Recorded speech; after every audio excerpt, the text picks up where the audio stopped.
Kita ke berita selanjutnya, Tribuners, jelang Liga 3 Maluku, Jong Ambon FC latih ball position di lapangan Unpati.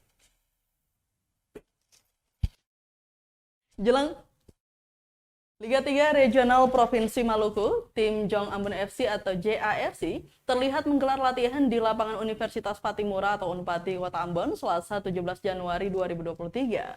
Pantauan tribunambon.com sebelum merumput, Coach Gafar Lestaluhu memberikan arahan kepada para pemain.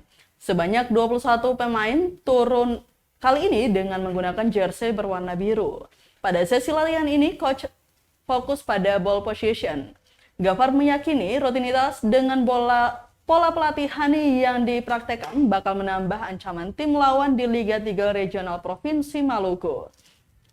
Adapun Liga 3 Nasional Indonesia dibatalkan oleh PSSI, namun Liga 3 Regional Provinsi utuh dikembalikan pada Asprof tiap-tiap daerah. Sebanyak 8 tim Provinsi Maluku siap memperebutkan 2 perwakilan untuk Liga 3 Nasional.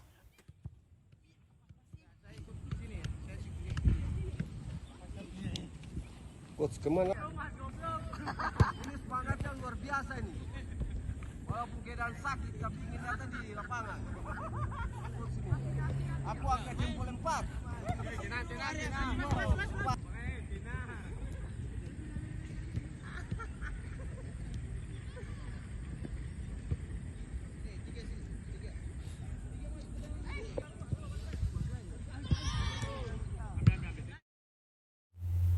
Terima kasih sudah nonton. Jangan lupa like, subscribe, dan share ya.